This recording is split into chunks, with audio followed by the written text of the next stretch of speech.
So all that adds up to 14 of 27 for 246 yards and the 3 touchdowns. Not a bad day at all, but not good enough to win the MVP. That goes to special teams player Desmond Howard, who had a fantastic day returning kicks. Now, last year, this offense averaged about 38 points a game, but this year, the offensive line is a little bit smaller. Oh, yeah? Well, just a little bit, but I guarantee you, with guys like this, they'll still be able to put the points on the board. Well, the fans sure seem like they had a good time. They got to take pictures, they got some autographs, and I've even got Shane Reynolds' baseball cap. I think that's what I'm going to get to take away from here. No, give that back. You can't take that. Well, then again, maybe not. Brett Buller's Eyewitness News 16. Mike Ditka's debut produced the first Saints sellout in 3 years, yet Heath Schuler in the offense was just that, offensive. Schuler threw 3 interceptions, 1 to a linebacker, another to a defensive lineman. When he wasn't getting picked, Schuler nearly caused a couple of decapitations. I don't expect the fans to condone the kind of football we played on offense. I really don't. I hope they understand that there's some good things happening, and I think the effort is great. I mean, I'm not going to knock that, but we have to have execution. Good thing for the Saints, there aren't executions. The entire offense would face a firing squad after totaling 6 turnovers and rushing for just 65 yards.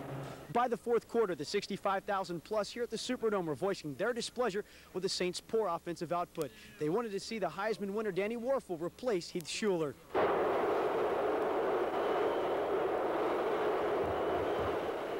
But Ditka stuck with his starter instead of going to the fan favorite in the 20-6 defeat. For me to turn around and say I've got my confidence level is down, it'd be wrong for me, it'd be wrong for my team. I have to have the confidence level up. They have to have their confidence level, not only in themselves, but I've got to have it in them and they in me. I think the quarterback gets too much of the blame when things aren't going right, and you know, the stats certainly show that things didn't go real well, but that's not to say, you know, if there's someone to blame or anyone struggling. We're all struggling on offense right now, and we all have to get better. All right, welcome back to the important part of the newscast. The Saints' home opener against San Diego had more plot twists than an Agatha Christie mystery. First, Jim Everett started against his old team. Mike Ditka drew a sellout, sort of. And a quarterback controversy is brewing in the Crescent City. With all that in mind, yes, the Saints did play some football against the Chargers, although I'm not sure if it was NFL brand. But we head to the Dome anyway, and corporate sponsors bought up the 5,000 or so extra tickets to make the game an official sellout, and those who paid got sold out. Up 3-0 in the first quarter. Rookie Troy Davis can't find the handle on the pitch. The ball rolls loose before Junior Seau picks it up. He's returning it, and then he decides to throw it into the end zone. His teammates recover for a touchdown as the Chargers led 10-6 at the break. On the opening possession of the second half, Davis gets stuck and he fumbles again. That led to a field goal and a 13-6 San Diego lead. Later in the third quarter, Heath Schuler throws to a wide-open Kurt Govea. The only problem is he's a linebacker for the Chargers, and the fans want Danny Wuerffel. Ditka sticks with Schuler on the next possession. Heath hits Marco Coleman for another interception. The Saints had 6 turnovers in the ballgame. 6!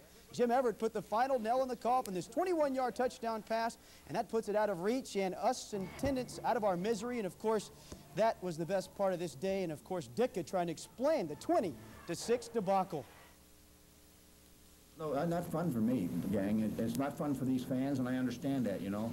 I'm not going to sit here and tell them, hey, you got to condone this. I don't expect the fans to condone the kind of football we played on offense. I really don't. If we turn our backs on one another and let you guys put a wedge between us, or the fans put a wedge between us, then we're going to be, you know, a 0-16 team.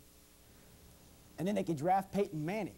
Now, our other home team traveled to Miami today. The Oilers beat the Black and Silver in overtime last week, and today they had to go to an extra frame to settle the score with Jimmy Johnson's fish. And Dan Marino's not looking very sharp this year. He was nearly picked by Darrell Lewis, and then he overthrows O.J. McDuffie in the end zone, and the Dolphins had to settle for field goals. While Eddie George continued his tough running, he breaks loose, and watch him hop over a guy. Nice! For a 13-yard touchdown run as Tennessee took a 10-3 lead at the half. It was tied at 13. Al Del Greco, a chance to win it in regulation from 43 yards. No, sir. From last week's hero to this week's zero, because Miami and Marino found Fred Barnett open, and that would set up the game-winning field goal, and it's good as the Fish win it 16-13 over Steve McNair and the Tennessee Oilers. Now, Mississippi quarterbacks didn't fare too well at all today. Brett Favre led the champs into Philadelphia, but he didn't have his best friend and favorite target, Mark Chmura, in the lineup. The big tight end is out with a bum wheel, and there's Reggie White back in Philadelphia. Remember, he was an Eagle. Brett Favre trying the shuffle pass here. Don't do it, man. Don't do it, because it's picked. by Rhett Hall. He returns the ball to the 15-yard line, setting up a Philadelphia field goal. Green Bay led 9-3 with under 2 minutes to play, and that's when Ty Detmer hits Freddie Solomon for the go-ahead score in the back of the end zone. On 4th and 16, though, Favre will convert a first down. He hits Derek May over the middle, makes a nice play here. Favre did throw for 279 yards, and he's given his club a chance by hanging in there. But with 11 seconds left, rookie Ryan Longwell on to kick for what could be the game-winning field goal. Oh, no. It's wide right, and the Packers lose 10-9 at the vet in Philadelphia. The Packers are human after all. On to tennis now, and America's only hope of a U.S. Open title this year came in the women's draw today. Unseeded Venus Williams carried the Stars and Stripes in against the world's #1 ranked player, Martina Hingis, but I think she forgot to bring her racket as she brought in the Stars and Stripes, at least in the first set. Boy, Martina Hingis gets the smash, and then she gets the open court winner. She took the first set with the bagel.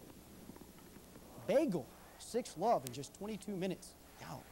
Williams had chances in the second set, but too many unforced errors.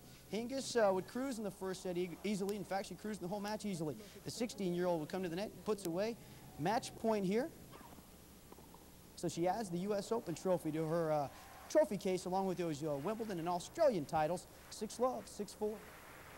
She made a lot of mistakes. I think she was pretty nervous, you know, being in the finals. Well, so was I, but I just was kind of trying to hit the ball back, let her make something out there, and I just played very good tennis. My weakness is one of my only weaknesses. I will start hitting unforced errors. And that's something I had cut down on a lot in this tournament. And I really improved on that, but I'm just going to keep working hard. And I'm sure she'll do just fine. Now, the men also settled the issue today. Australia's Patrick Rafter proved a giant killer en route to the finals. All he had left was unseeded Greg Ruzetsky standing in front of his first Grand Slam win. Did I say slam? You betcha. Rafter won the first 2 sets, but in the third, Ruzetsky fired the fastest serve in tennis history. It's a whopping 143 miles per hour as the Great Britain took the third set. Rafter, though, did serve for match in the 4th set. And it's a beautiful serve and volley at the net, and he puts away the winner. And that would do it. The numbers 6-3, 6-2, 4-6, and 7-5. Patrick Rafter wins his first Grand Slam, so no Americans in the men's. We need Andre Agassi, we need Pete Sampras, and we need him badly. Only about 30,000 showed up for the beginning of the Aaron McNair era, yet Steve gave a thumbs up as he took the field for the first time. He threw for 181 yards against the Raiders, but 48 came on one play. The scoring strike to Willie Davis.